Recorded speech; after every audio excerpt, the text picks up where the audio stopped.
The crypto market is back in the green, with a lot of coins that we know and love finally pumping again. Let me just quickly refresh it right here. I mean, Ethereum right now above $4,000, Bitcoin still hovering $100,000, XRP made a nice little resurgence back to 243, and this is after I was telling you guys about the breakout, but more importantly that I was basically going all in.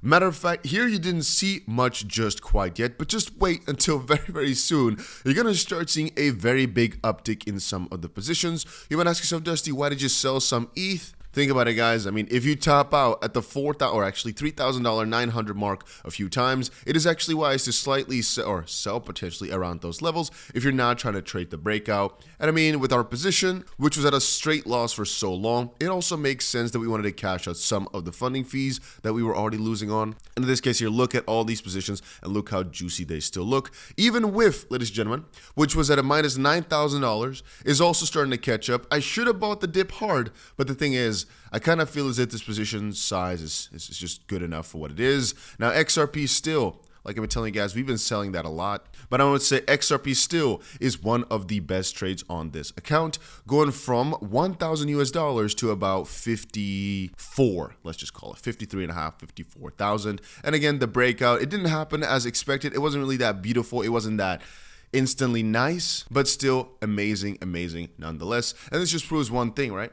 A lot of people in the comment section said, Dusty, the moment it broke to 223, I panicked, I sold. And I keep saying, I understand if you're afraid. I really do. I'm also a human being. I understand it very much so. But probability wise, this on coins like XRP is where we just go incredibly hard. And if you had followed my strategy of 100, 200, 500, and by the way, if you also want to trade, today's the last day to sign up for the whale campaign to make sure the more you trade, the more you get in terms of rewards. There'll be other campaigns. I mean, right now there's also still the War of Whales, which we're actually doing quite okay in. But as you guys might remember, we were #1 in profit for a long time. I'm not so sure what place we're at right now. We're actually 16th in the world rankings, which is not bad either. But we've got only 5 more days to go before this ends, so I really hope some crazy goats join the team. Anyway, for the video, I could definitely talk more about all the different possibilities of manipulation that's going on. Whoa, sometimes videos autoplay. However, I don't think it's even necessary to talk about the potential interesting underlying manipulation tactics they've used for coins like XRP. I mean, in Korea, things were so coincidental, man. I thought about 2 things the last few days a lot. One is the whole Trump situation, where Trump right now could really push our coins a lot if he gets into office. But the second part that I thought was really quite interesting was, like I just described to you guys, the fact that XRP had a crazy surge back in 2017-18 because of Korea. Right now, XRP was being traded as much as the freaking stock market over in Korea.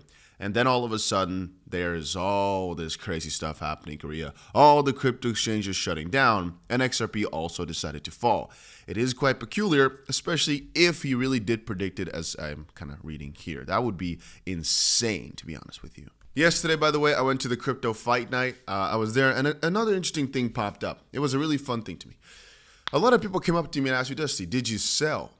And I said, no, because I think it's going to go way higher. And you know the funny thing? There's one guy, you might watch this, but called him when he said, sell that quickly.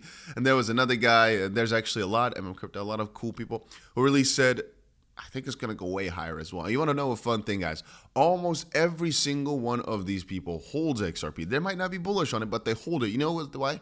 Because even though some might not believe in the further vision, they might not believe in $50 XRP, which I've said before is really not that far away, or a $20 or a $200 XRP in the future, they understand that this run, because of what happened in 2017, because of what happened in 2021 with the whole SEC troubles, that this run, it could go so much higher. And you want to know another thing?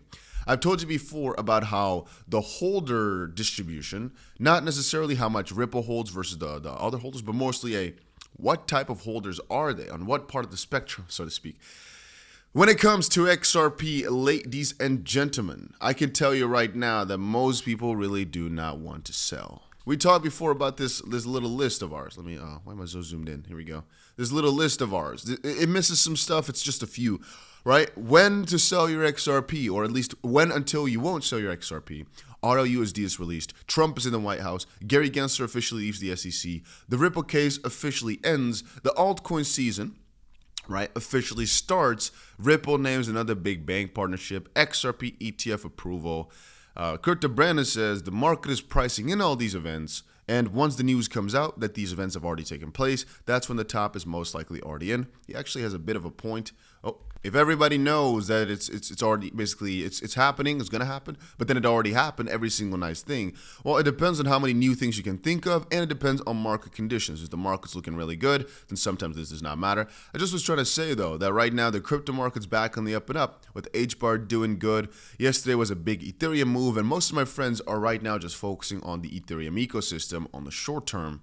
But I mean, XRP from 220 whatever to back to 244, it just shows that really it is not dead. It's still up 350% in a freaking month. One of the best performers in the top 10, except for Tron, over the week. And again, if I was a betting man, what I would just say is, man, these coins are going to go so much higher. They're going to shake you out. It's not going to be a very easy journey, but nobody claimed it was going to be, because if it's too easy, anybody can do it, right?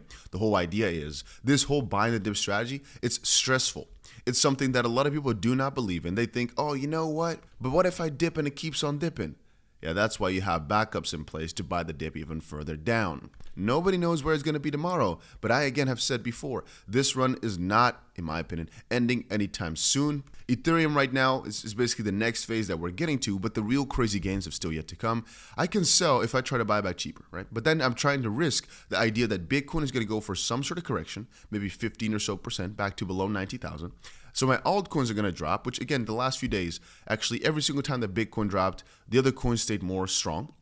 Even when Bitcoin had a big flash crash, altcoins didn't fall to freaking death, which they did do back in 2021. It shows confidence in the general market for the medium to perhaps, I'm going to say short to medium term. And for that reason, what else can I do except for just buy the freaking dip, go harder than ever before? Because, well, even though it could fail, it could just fall right back down.